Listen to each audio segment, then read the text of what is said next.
And a correction and an apology tonight. On Tuesday's Countdown, we followed the reporting of the Associated Press from Londonderry, New Hampshire. Its correspondent quoted Republican presidential candidate Rudy Guiliani in a speech there Monday night as having criticized some Democratic candidates for their willingness to ask questions first and shoot later.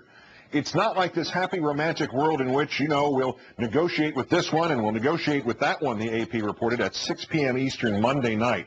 And there will be no preconditions, and we'll invite Ahmadinejad to the White House and we'll invite Osama to the White House.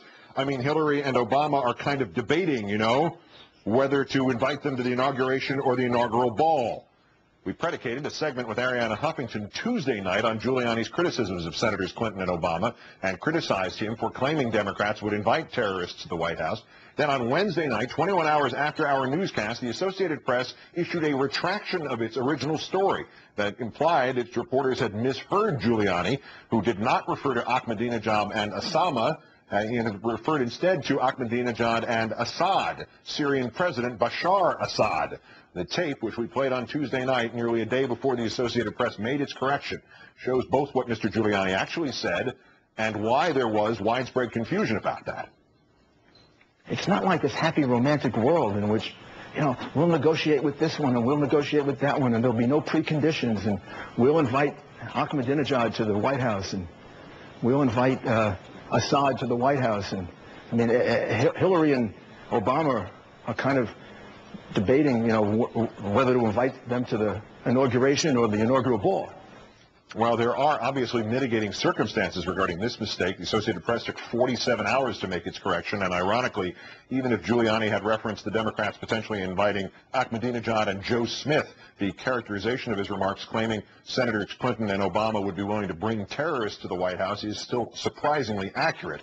On September 24th of this year, Mr. Giuliani said of Ahmadinejad to an audience in Portland, Maine, quote, his government of Iran is considered to be the single biggest state sponsor of terrorism in the world.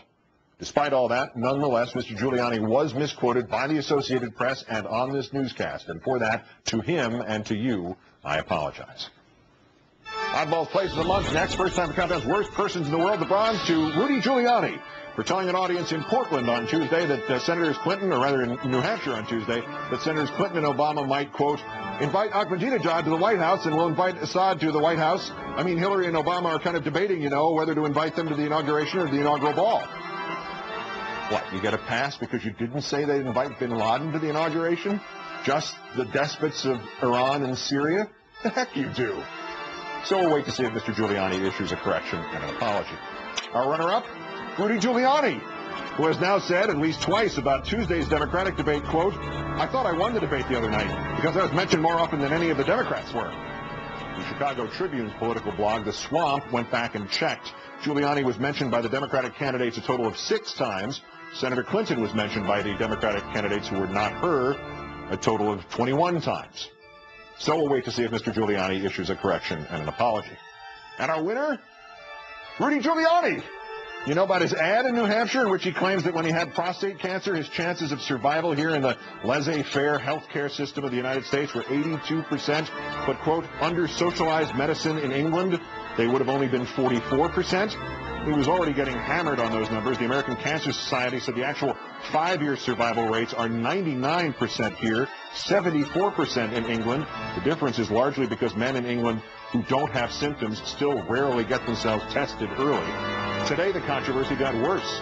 The Giuliani campaign says it got its numbers from the conservative Manhattan Institute, which in turn says it got the numbers from a public health research group called the Commonwealth Fund.